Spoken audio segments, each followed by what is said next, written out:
35%, so it's only natural that first and foremost we want to compare the notes.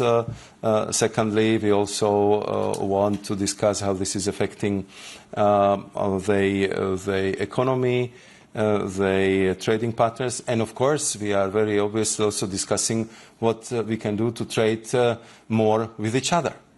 That was a very clear message from the trade ministers today. Work as hard as possible on new market access, use the existing free trade agreements which are there, and we happen to have the free trade agreements now with all of these major trading partners, and we intend to use them to the maximum. Could I just add that until now our American friends have achieved one deal and 23 threats, so it makes a lot of sense that those of us who are threatened compare notes, as the Commissioner said. And I think we shouldn't underestimate our power. If you look at the figures, I mean, what we have on FTAs on the table substitute a lot in comparison with trade with US. The single market, if we enhance the single market, I think the figures are very well known. If we increase trade among ourselves by 2.5%, it will substitute a decrease in US by 20%.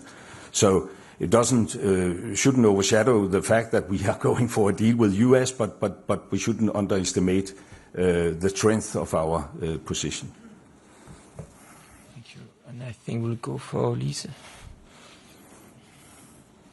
Hi, Lise Hesselund from TV2 Denmark. My question is for you, Mr. Šefčovič. Two questions, if I may. First of all, what exactly makes you so sure that there is still a way for these negotiations? You have been negotiating with the Americans for many weeks. So what exactly makes you sure that that there is a possibility that these negotiations will succeed? And also, would you consider in the Commission to take these negotiations to the highest level?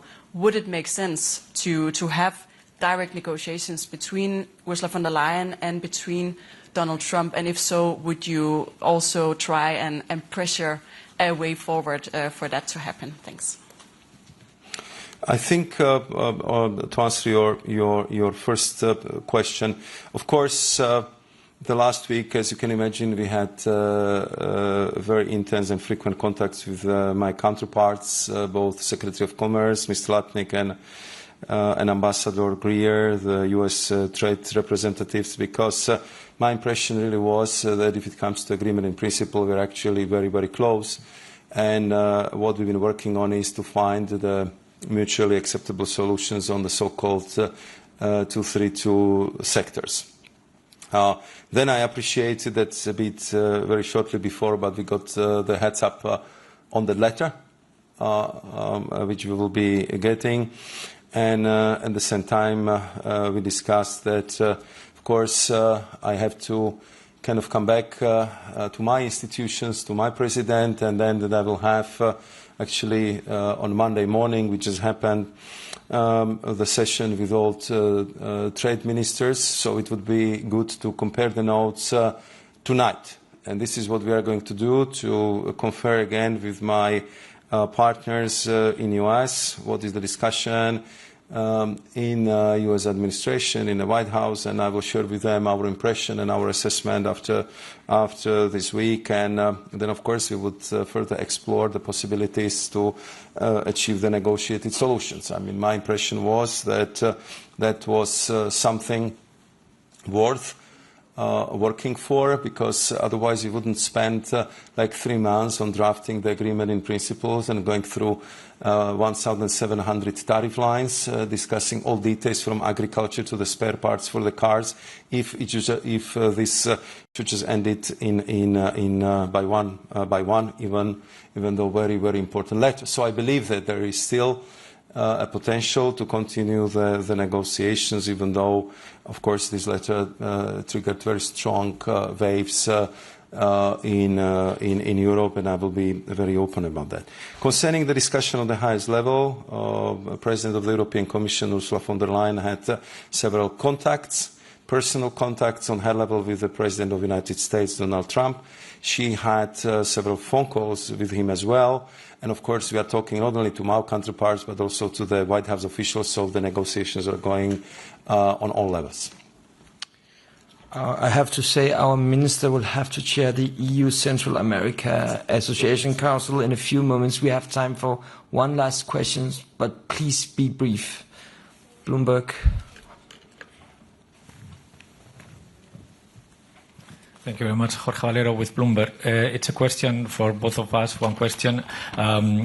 The letter sent by Trump is interpreted as a negotiation tactic to add additional pressure to the EU, and there were several points that were still open before reaching this agreement in principle. So my question is whether the EU is ready to drop these demands on these issues. There were car tariffs, agri-tariffs, and other issues, ready to drop these demands in order to avoid this 30% tariff, or this will be considered as an unbalanced deal, and therefore you will keep pushing regardless of what could be the outcome of it?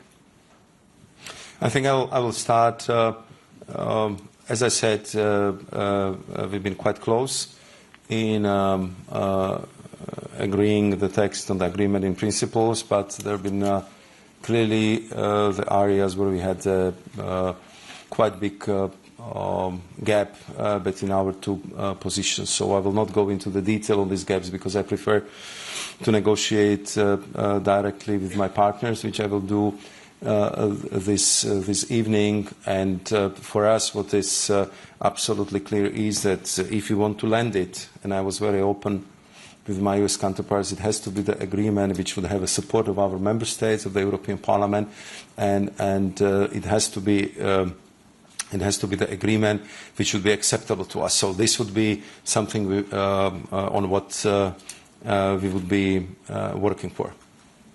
Well, just very brief and not much to add. I think it makes absolutely sense not to negotiate in this open room with our American counterparts.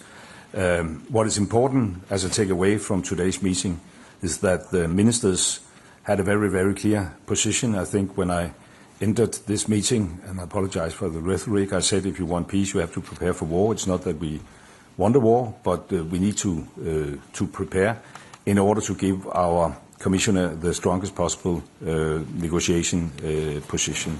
And I think we managed to achieve that today. Thank you. This concludes the press conference. Thank you so much. So I will see you. Also, you are the